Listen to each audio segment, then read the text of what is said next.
Okay, good morning. आज हम next chapter शुरू करेंगे स्केलेटल सिस्टम का, जिसमें पढ़ेंगे बोन्स ऑफ लेग। ठीक है, ऑलरेडी हमने बोन्स ऑफ हैंड पढ़ लिया है। बोन्स ऑफ लेग में जो सबसे पहली बोन आती है वो क्या है? Hip bone.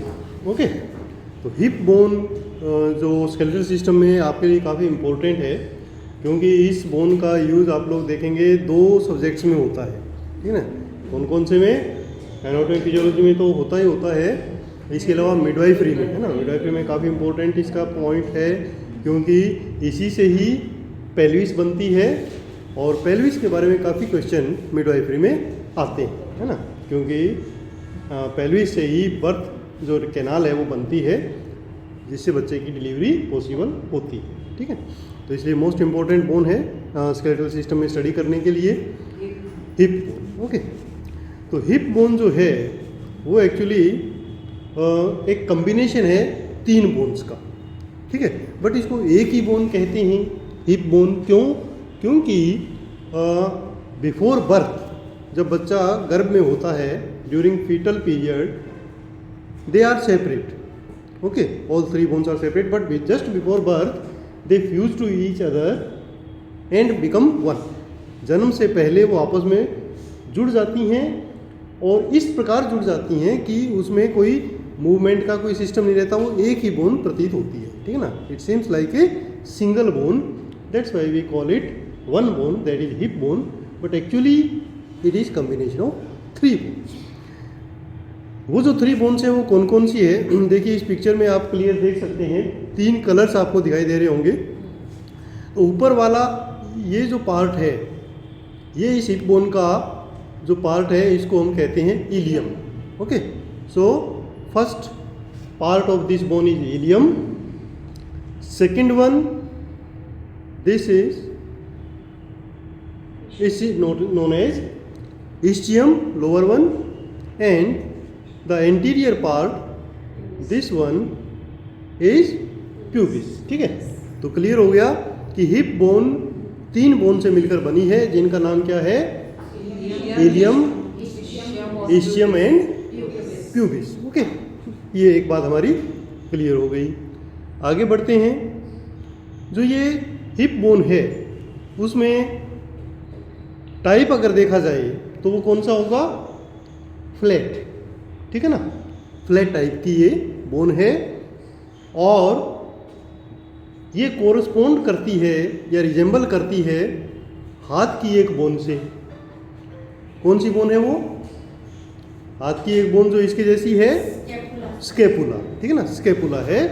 स्केपुला को हम शोल्डर गर्डल भी कहते हैं, शोल्डर गर्डल। ठीक है, इन द सेम वे इस बोन को हम पेल्विक गर्डल भी कहते हैं। ठीक है ना, पेल्विक गर्डल या शोल्डर गर्डल। यदि आपको ऐसे अलग से पूछ ले कि name the bone of shoulder girdle, then answer क्या होगा? स्केपुला।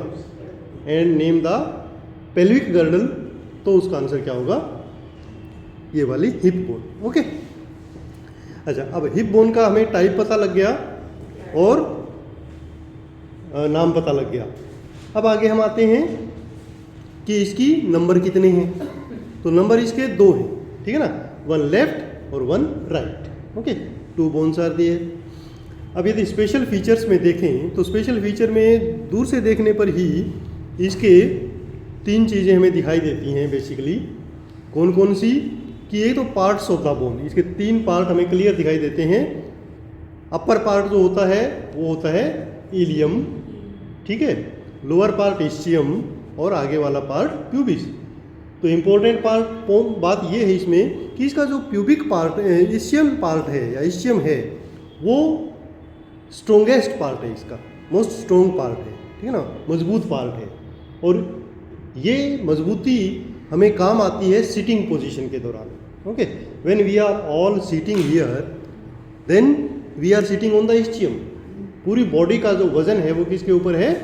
ischium पे है ना। तो काफ़ी मजबूत है, और नीचे से थोड़ी मोटी भी है, तो पूरी बॉडी का वजन वो ले लेती है ड्यूरिंग सिटिंग पोजीशन। ओके, दूसरा इंपॉर्टेंट एस्पेक्ट ये है कि it is very important during injection process, कि जब हम IM इंजेक्शन लगाते हैं नर्सिंग सर्विस के दौरान, तो हम आइडेंटिफाई करते हैं, ऐसे वी शेप बनाते हैं ना, तो सबसे पहले क्या आइडेंटिफाई करते हैं, एंटीरियर सुपीरियर इलियक स्पाइन जो आगे की ओर होता है ना, तो वो यहाँ पर किस में होता है, इसी बोन में होता है, इस हिप बोन के इलियक पार्ट में या इलियम बोन के अंदर। तो वहाँ से हम वी शेप बना के और हमारा इंजेक्शन दे देते हैं। तो ये इसलिए इम्पोर्टेंट बोन है स्टडी करने के लिए हमारे नर्सिंग फील्ड में, कि हम जब इंजेक्शन लगाएं तो हमें पता हो कि हमें किस बोन को टच करके और ये वी शेप बनानी है। ठीक है, ये हो गया। दूसरा इम्पोर्टेंट पार्ट कि एक इसके अंदर बड़ा सा फोरामेन होता है, ठीक है ना। फर्स्ट क्लास में मैंने बताया था ना कि किसी भी बोन के अंदर पूरा अगर होल हो तो उसको हम क्या कहते हैं, फोरामेन। अगर पूरा होल हो तो फोरामेन कहेंगे, और आधा खड्डा सा है तो कैविटी या फोसा कह सकते हैं। ओके, तो ये फोरामेन है जो आर पार है, इसका नाम होता है ऑब्ट्यूरेटर फोरामेन। ठीक है, ऑब्ट्यूरेटर फोरामेन। तो ये भी आपके काम आएगा मिडवाइफरी में भी, इसके बारे में प्रैक्टिकली पूछते हैं कि ये जो इतना बड़ा एक फोरामेन है उसका नाम क्या है, ऑब्ट्यूरेटर फोरामेन। ठीक है, ओके। अच्छा, एक इसके अंदर कैविटी है, ठीक है ना, जैसे हमने स्केपुला में देखी थी एक कैविटी, कौन सी, ग्लिनोइड कैविटी, और वहाँ पर हमारा ह्यूमरस अटैच होता था। इसी प्रकार यहाँ पर भी एक कैविटी है जिसका नाम है एसिटाबुलम कैविटी। ठीक है, और इसका भी काम सेम है, जैसे वहाँ पर तो शोल्डर जॉइंट बना था और यहाँ पर कौन सा जॉइंट बनेगा, हिप जॉइंट बनेगा। ठीक है ना, तो एक बोन आएगी जो इसके ऊपर आके अटैच होगी, किसके ऊपर, एसिटाबुलम कैविटी के ऊपर। Okay, acetabulum cavity. ठीक है, अच्छा, इसके अलावा थोड़ा सा और हम आगे डीप स्टडी करें तो पता लगेगा कि ये बोन, जब एक बोन दूसरी बोन के साथ मिलकर, यानी लेफ्ट बोन राइट बोन के साथ मिलकर और सेक्रम के साथ मिलकर, एक और बोन आती है सेक्रम, ये तीनों मिलकर हमारी पेल्विक कैविटी का निर्माण करती हैं। ओके, पेल्विस और पेल्विक कैविटी एक ही बात है। तो प्रैक्टिकली ये क्वेश्चन पूछ सकते हैं इसमें भी और मिडवाइफरी में भी कि pelvic cavity is formed by how many bones. तो 3 बोन होंगी, एक लेफ्ट साइड की हिप बोन, एक राइट साइड की हिप बोन, और तीसरा सेक्रम। ओके, सेक्रम किसका पार्ट है, सेक्रम हमारे एक्सल स्केलेटन का पार्ट है, वो हम बाद में स्टडी करेंगे। ओके, तो इस पिक्चर में आप क्लियर देख सकते हैं, ये एक साइड की हिप बोन है, ये दूसरी साइड की हिप बोन है, दोनों हिप बोन पेल्विस पर आपस में जुड़ती हैं, और पीछे की तरफ ये सेक्रम के साथ जुड़कर एक पूरी पेल्विक कैविटी बना लेती है। ओके, यस, अगर ये बोन फ्रैक्चर हो जाए, हाँ हाँ, तो ये पार्ट में वो होती है, ये पूरा एक पार्ट बनता है। नहीं, अगर जैसे सिटिंग वाली पोजीशन में बहुत फ्रैक्चर हो जाए तो ये हाँ, पूरी बोन जो रिप्लेस करते हैं, हाँ हाँ, तो ये पूरी बोन होती है, पार्ट भी जॉइंट हो गया, पार्ट भी कर सकते हैं, पार्ट करके। वैसे इसमें क्या है कि आजकल काफ़ी इम्पोर्ट वो आ गए हैं सोफिस्टिकेटेड सर्जरीज, जिसमें पूरा एक मेटल का बना हुआ पार्ट लगा देते हैं। ठीक है ना, नॉर्मली जो रिप्लेसमेंट होती हैं वो जैसे बाकी ऑर्गन की तो ऑर्गन ट्रांसप्लांट होता है, बट बोन्स के अंदर स्पेशली बोन ट्रांसप्लांट ना होके मेटल का वो पार्ट लगाते हैं उसके अंदर, और उसमें स्क्रू कस देते हैं। ठीक है ना, और वो पार्ट वो वहाँ पर रह जाता है। ठीक है ना, तो अच्छा, नॉर्मली इसमें जब फ्रैक्चर होता है तो पूरी नहीं ब्रेक होती है, क्रैक आता है। ठीक है ना, तो क्रैक जो है वो एक पोजीशन बनाए रखने पर नॉर्मली वो अपने आप हील हो जाता है, या उसी के अंदर ही स्क्रू लगा देने से, प्लेट लगा देने से काम चल जाता है। ठीक है ना, पूरा रिप्लेस करने की ज़रूरत कम ही पड़ती है, बट पड़ती है तो फिर मेटल का पार्ट उसमें लगाते हैं और उसके अंदर स्क्रू कसते हैं। ठीक है, वो नॉर्मली टाइटेनियम का एक मेटल होता है, धातु होती है ना, जिसमें इन्फेक्शन वगैरह के चांस कम होते हैं। ठीक है, अच्छा, अब आगे बढ़ते हैं। नेक्स्ट बोन आती है कौन सी, फीमर। ठीक है ना, तो फीमर बोन जो है, जो आप इसको क्लियर देख सकते हैं, consist of 3 bones. Pelvic cavity consist of 3 bone, 3 bone से मिलकर बनी है। नाम आपको पता है, 2 हिप बोन है और एक सेक्रम SACRUM, सैक्रम। इसके बारे में हम आगे पढ़ेंगे, सैक्रम के बारे में। अच्छा, नेक्स्ट बोन आ गई हमारी फीमर। अच्छा, फीमर जो है देखने से क्लियर पता लग रहा है कि ये एक लॉन्ग बोन है जिसके 2 एंड हैं। अच्छा, आइडेंटिफाई इसको करना बहुत ही ईजी है क्योंकि ये हमारे शरीर की लॉन्गेस्ट एंड स्ट्रॉन्गेस्ट बोन है, ठीक है ना। प्रैक्टिकली ये क्वेश्चन कई बार आता है, which is the longest and strongest bone of our body. हमारी बॉडी की सबसे लंबी और सबसे मजबूत हड्डी कौन सी है? तो आंसर क्या होगा? फीमर, ठीक है ना। फीमर सबसे लंबी और मजबूत हड्डी है। इसका एक सिरा ऊपर से बिल्कुल बॉल की तरह गोल होता है जैसे ह्यूमरस थी, और नीचे का फ्लैट होता है, थोड़ा सा फैला हुआ होता है। तो इससे हम आइडेंटिफाई कर सकते हैं कि which part is upper and which part is lower. जिसमें राउंड हेड होगा दैट विल बी अपर, और जो फ्लैट होगा थोड़ा सा वो क्या होगा? लोअर पार्ट होगा। अच्छा, ये जो राउंडेड पार्ट है ये हेड है जो अटैच होगा किसके साथ? एसिटाबुलम कैविटी के साथ। Okay, acetabulum cavity of the hip bone, वहाँ पर अटैच होकर और ये एक जॉइंट बनाएगा। उस जॉइंट को हम क्या कहेंगे? हिप जॉइंट, ठीक है ना। तो हिप जॉइंट बनता है between hip bone and femur. Okay, femur के साथ। अच्छा, नंबर इनका 2 होगा, 1 left 1 right. Okay, and one important thing that this bone is also known as, इसका एक दूसरा नाम भी है थाई बोन कहते थे नॉर्मली इसको, है ना, क्योंकि it is situated in the thigh. तो लोकेशन क्या है? It is in the thigh. ये हमारी जांग की बोन है, जांग की हड्डी है, और शुरुआत इसकी होती है हिप जॉइंट से और एंड कहाँ होता है? जाके नी जॉइंट पर। ओके, तो ये भी हम कह सकते हैं कि it is between hip joint and knee joint, है ना। इन दोनों के बीच में ये हड्डी स्थित होती है, ठीक है। तो इस बोन की सारी बातें हमने क्लियर कर ली कि नाम इसका हो गया फीमर, नंबर हो गए इसके 2, 1 लेफ्ट 1 राइट, टाइप इसका क्या हो गया? लॉन्ग बोन, और सिचुएशन या लोकेशन कहाँ है? It is in the thigh, ठीक है ना। और एक इम्पोर्टेंट फीचर में ये हो गया कि एक तो इसका हेड होता है, एक इसकी नीचे वाला पार्ट फ्लैट होता है, और सबसे लंबी और सबसे मजबूत हड्डी ये होती है। ओके, चलिए आगे बढ़ते हैं। नेक्स्ट आएगा हमारे पास टिबिया एंड फिबुला। ओके, जैसे हाथ में हमारे पास 2 पैरेलल बोन्स थी, ठीक है ना। यहाँ पर कौन कौन सी थी? अल्ना और रेडियस। इसी प्रकार पैर में भी नीचे वाला जो पार्ट है उसमें 2 पैरेलल बोन्स हैं, उनका नाम क्या है? बिल्कुल, टिबिया एंड फिबुला। ओके, अब देखने से भी क्लियर लग रहा है कि ये लंबी हड्डी है, तो इनका जो टाइप होगा वो लॉन्ग बोन हो जाएगा। अच्छा, दूसरी बात, इनको आइडेंटिफाई करने का तरीका, मेन फीचर क्या है कि एक हड्डी मजबूत मोटी है और एक हड्डी पतली है, ठीक है ना। मोटी और पतली, जैसे ऊपर वाले में हमने क्या कहा था? एक छोटी है और एक लंबी है। यहाँ पर एक मोटी है और एक पतली है, ठीक है ना। तो जो मोटी बोन है उसका नाम क्या होगा? टिबिया, और जो पतली होगी उसका नाम क्या है?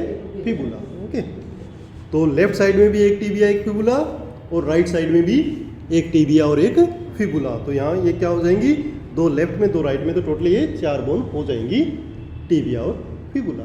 ओके, अच्छा, अब इसकी फीचर अगर ध्यान से देखें तो आपको पता लगेगा कि जो टिबिया है उसका ऊपर वाला पार्ट काफ़ी ब्रॉड है, इस प्रकार का है, ठीक है ना। और ये जो पार्ट है ये ऊपर की ओर रहेगा ताकि जो फीमर आ रही है वो उसके ऊपर जुड़ सके और एक मजबूत जोन बना सके, जिसको हम कहते हैं knee joint. Okay, knee joint या घुटने का जोड़। तो घुटने का जोड़ किस किस के बीच बनेगा? ये बनेगा टिबिया और फीमर के बीच में, ठीक है ना। ऊपर से फीमर आएगी, नीचे से टिबिया आएगी, और उसके ऊपर ये जोड़ बन जाएगा। अच्छा, और नीचे की तरफ जब जाएगी तो नीचे क्या बनेगा? टखना बनेगा, ठीक है ना। 2 टखने हैं हमारे पास, एक अंदर की ओर एक बाहर की ओर। तो अंदर की ओर होता है इसको मीडियल बोलते हैं, बाहर की ओर होता है उसको लेटरल बोलते हैं। तो जो मीडियल मेल्योलस है टखने के ऊपर वो किससे बनता है? टिबिया से। और लेटरल यानी बाहर वाला जो मेल्योलस है वो किससे बनता है? फिबुला से, ठीक है ना। तो नीचे की तरफ आप देख सकते हैं कि ये मीडियल मेल्योलस होगा और ये लेटरल मेल्योलस होगा जो फिबुला से बनेगा। Okay, clear.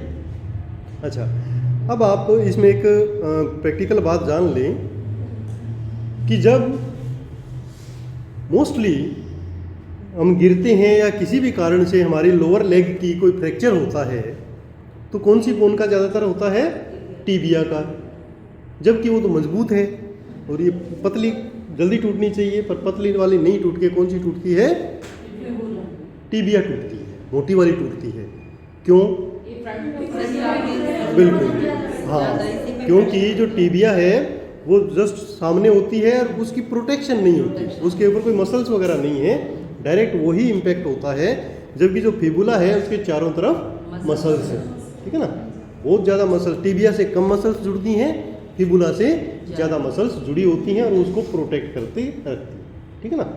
तो ये हो गई हमारी स्पेशल फीचर, इसका नंबर भी हो गया, नाम भी हो गया, टाइप भी हो गया और उसकी लोकेशन हो गई कि ये हमारे लोअर लेग में होती है, बिटवीन कहाँ से कहाँ तक होगी? Knee joint and ankle joint. Okay, it is between the knee joint and ankle joint, इसके बीच में हो गई। अच्छा, आगे बढ़ते हैं। नेक्स्ट बोन आएगी हमारी पटेला। ओके, पटेला जो है वो एक स्पेशल बोन है। ओके, पटेला बोन, जैसे मैंने आपको बताया था जब टाइप्स ऑफ बोन स्टडी कर रहे थे, कि एक सीस्मोइड टाइप की बोन भी होती है ना, तो वो मैंने आपको बताया था कि आगे हम डिस्कस करेंगे इसको। तो ये जो पटेला है वो सीस्मोइड टाइप की बोन है। ओके, अब सीस्मोइड टाइप की बोन कौन सी बोन को कहेंगे? तो इसके लिए एक डेफिनेशन इसकी दी गई है कि जो बोन डायरेक्ट बोन से या स्केलेटन में अटैच ना होके मसल्स के बीच में डेवलप हुई हो, उसको हम सीस्मोइड बोन कहेंगे। तो हमारे शरीर में ऐसी दो ही बोन हैं जो मसल्स के बीच में डेवलप होती हैं, उसमें एक होती है पटेला। ओके, तो नॉर्मली आप अगर नी जॉइंट को देखेंगे तो नी जॉइंट बना तो फीमर और टीबिया के बीच में, आगे एक मसल जाती है, ठीक है ना, क्वाड्रिसेप्स नाम की एक मसल होती है, उसके बीच में इस पटेला का डेवलपमेंट होता है और वो आगे की ओर रहता है, ठीक है ना, इस नी जॉइंट के आगे। तो इसका काम क्या होगा? काम होगा to provide extra strength to the knee joint. Knee joint को एक्स्ट्रा मजबूती प्रदान करने के लिए हमारे पास ये पटेला होता है। ओके, दो होंगे, वन लेफ्ट वन राइट, ठीक है ना, नंबर 2 हुए, टाइप सीस्मोइड हुआ। अच्छा, स्पेशल फीचर में देखें तो इट इज़ रफली ट्राइंगुलर शेप्ड बोन, ठीक है ना, लगभग ट्राइंगल होता है ये, ऊपर की ओर बेस और नीचे की ओर अपेक्स। और ऊपर की ओर अगर हम हाथ लगाएं तो ये थोड़ा सा रफ होता है, और नीचे की ओर जहाँ पर वो नी जॉइंट के साथ जुड़ेगा वहाँ पर ये स्मूथ होता है। ओके, नीचे की ओर चिकना और ऊपर की ओर रफ। ओके, इस प्रकार ये हमारा पटेला होगा। ओके, अच्छा, अब नेक्स्ट आगे बढ़ें, टार्सल बोन्स। ओके, अब जैसे हमने हाथ में पढ़ा था कार्पल बोन थी, है ना, ऐसे ही हमारे पैर में टार्सल बोन होती हैं, ठीक है, बट नंबर थोड़ा सा अलग होता है। कैसे कि कार्पल बोन कितनी थी? 8 थी, बट टार्सल बोन कितनी है? 7 हैं, एक कम है। ओके, 7 टार्सल बोन्स हैं जो शॉर्ट एंड इरेगुलर टाइप की होती हैं। अगर उसकी टाइप देखें तो क्या होगा? शॉर्ट एंड इरेगुलर, नाम होगा टार्सल, नंबर होगा 7 इन वन लेग। तो एक पैर के पंजे में 7 हैं तो दूसरे में भी 7 होंगी, तो टोटल कितनी हो जाएंगी? 14 होंगी। ओके, जबकि कार्पल वाली 16 थी और टार्सल वाली कितनी है? 14। ओके, अच्छा, कार्पल वाली ने तो लगभग पूरा ये हथेली बनाई थी, ठीक है ना, पाम बनाई थी। ये क्या करेंगी? ये सोल बनाएंगी, but only half part of the sole. पूरा जो पैर है वो, जो उसकी पैर की जो सोल होती है उसको हम क्या कहते हैं हिंदी में? पगथली, है ना। तो पूरी पगथली या पूरा सोल उससे नहीं बनता है, आधा बनता है पीछे का। स्पेशली मेन जो पार्ट कवर होता है वो इसकी एडी होती है, ठीक है ना। एडी जो है वो एक मेन बड़ी, सबसे बड़ी जो टार्सल बोन है उसका नाम कैल्केनियस होता है, और उसी के द्वारा हमारी एडी बनती है, ठीक है ना। तो ये एक हो गई, ये दूसरी, तीसरी, चौथी और 3 ये छोटी छोटी, 5वीं, 6ठी, 7वीं। तो 7 ये टार्सल बोन्स होती हैं जो हमारे पैर के पंजे का आधा पीछे का पार्ट बनाती हैं। तो अब इस सोल का आधा पार्ट कौन बनाएगा? वो बनाएंगी नेक्स्ट बोन, ठीक है। नेक्स्ट बोन कौन सी हैं? मेटाटार्सल, ठीक है ना। जैसे कार्पल में मेटाकार्पल थी, वैसे यहाँ पैर में टार्सल के बाद मेटाटार्सल आती हैं। नंबर सेम है, वहाँ भी 5 थी, यहाँ भी 5 हैं, और ये हमारी सोल का आधा आगे का पार्ट बनाएंगी, ठीक है ना। तो ये पैर का पंजा है हमारा, आधा पार्ट बनाया टार्सल ने, और यहाँ से लेकर इधर तक ये है मेटाटार्सल। इनकी एक वी काउंटिंग हम अंगूठे की तरफ से शुरू करते हैं, 1 2 3 4 5, ठीक है। तो 5 हमारे पास टार्सल बोन्स, मेटाटार्सल बोन होती हैं, ठीक है ना। 7 टार्सल और 5 मेटाटार्सल। तो 5 एक पैर के पंजे में हैं, तो दूसरे में भी 5 होंगी, तो टोटल हमारे पास 10 मेटाटार्सल बोन हो गई। ओके, अच्छा उसमें 15 थी ना सर, एक में है मेटा जो कार्पल था सर, वो वाला हाँ, मेटाकार्पल 5 थी, 15। नहीं 5 ही थी, अच्छा, 5 और 5 फेलेंजीज 14 होंगी, है ना, फेलेंजीज 14 होंगी। अच्छा, अब इसमें यहाँ पर एक इम्पोर्टेंट फीचर हम डिस्कस करते हैं नॉर्मली, कई बार जैसे शॉर्ट नोट या प्रैक्टिकल में क्वेश्चन पूछ लेते हैं कि पैर के पंजे में ये जो टार्सल और मेटाटार्सल हैं, इनका एक स्पेशल अरेंजमेंट होता है जो एक आर्क के समान स्ट्रक्चर बनाती है ना। जो जैसे हथेली तो पूरी टिक जाती है, पर पैर का पंजा पूरा नहीं टिकता, वो ऐसे एक आर्क बनाता है, ठीक है ना। मेहराब जैसी चिरंजना बनाती है, वो पूरा टच नहीं होता, तो वो जो स्ट्रक्चर बनती है उसको हम क्या कहते हैं, आर्च ऑफ द फुट, ठीक है ना, आर्च ऑफ द फुट। और वो बनता है टार्सल और मेटाटार्सल से, ओके, प्लस कुछ लिगामेंट्स उसके साथ जुड़े होते हैं। तो ये जो शेप बनती है वो आर्च बन गया। और इसका बेनिफिट क्या है, what is the benefit of arch of the foot? इसका बेनिफिट ये होता है कि इट हेल्प इन रनिंग, तेज दौड़ने में ये मदद करता है, एंड जंपिंग, ठीक है ना, क्योंकि एक स्प्रिंग जैसी शेप प्रदान करता है हमें, और हम इजीली उसको जंप कर सकते हैं और तेज दौड़ सकते हैं, ठीक है। अगर मान लो कभी कभी एक कॉन्जेनिटल एनोमली के रूप में ये शेप नहीं होती है, तो उस बच्चे के पैर को हम स्पेशल नाम देते हैं, क्या कहते हैं उसको, फ्लैट फुट, है ना। तो फ्लैट फुट जो प्रॉब्लम है वो क्या होती है, प्रैक्टिकली पूछ सकते हैं। तो फ्लैट फुट वो होता है जिसमें जो आर्च प्रॉपर नहीं बनता, ठीक है ना। तो उससे क्या होगा, उस बच्चे को तेज रनिंग में प्रॉब्लम आ सकती है, ठीक है ना। वैसे तो नॉर्मल बाकी ज़िंदगी वो नॉर्मल जिएगा, बट दौड़ने में और जंपिंग करने में फ्लैट फुट वाले बच्चे को दिक्कत आती है, ओके। तो ये हो गया हमारा टार्सल और मेटाटार्सल बोन के बारे में इंफॉर्मेशन। सर इसका आर्च नहीं होता, उसको क्या कहते हैं? Flat foot, flat foot, FLAT, flat foot, है ना। तो ये एक प्रकार का वो कहते हैं ना मैन्युफैक्चरिंग डिफेक्ट है ना। ये फोर्स वगैरह में, हाँ बिल्कुल, फोर्स वगैरह में उसको नहीं, क्योंकि वहाँ तो रनिंग करनी होती है, तो उसको निकाल देते हैं ना। अच्छा, नेक्स्ट लास्ट हमारी बोन्स इसमें आ जाती है फेलेंजीज, ओके। जैसे हाथ में फेलेंजीज थी, सेम वैसे ही पैर में भी फेलेंजीज हैं। तो नंबर सेम है, जैसे वहाँ भी 14 थी, यहाँ भी 14 है। तो हर पैर की अंगुली में 3 फेलेंजीज और पैर के अंगूठे में 2 फेलेंजीज, ठीक है। तो टोटल 14 फेलेंजीज होंगी जो हमारे पैर की अंगुलियां बनाएंगी। अंगूठे में 2 होंगी, और उनका जो टाइप है वो सेम होगा, जैसे वहाँ भी लॉन्ग बोन कहते हैं उसको, और यहाँ भी इसको लॉन्ग बोन कहते हैं, ओके। अच्छा, अब आपने ये समझ लिया होगा कि अभी तक हमने हाथ और पैर की हड्डियाँ कवर कर ली। हाथ की जो हड्डियाँ हैं वो 64 थी, और ये वाली कितनी है, 62। इसमें 2 हड्डियाँ कम हैं, ठीक है ना। और टोटल अगर इनको हम करें तो 126 बोन्स हम स्टडी कर चुके हैं, ठीक है ना। तो नाम हमें कम ही याद रखने हैं, बस पोजीशन हमें ध्यान रहेगी। तो 126 हड्डियों के बारे में हम क्लियर किसी को भी बता सकते हैं कि वो कौन कौन सी हैं, क्या नाम है उनकी, क्या लोकेशन, क्लियर। नेक्स्ट बोन हमारा ये, यहाँ तक हमारा अपेंडिकुलर सिस्टम कंप्लीट हो गया, अपेंडिकुलर स्केलेटन। नेक्स्ट हम शुरू करेंगे एक्सल स्केलेटन, जिसमें सेंट्रल जो बोन्स हैं वो स्टडी करेंगे, ओके।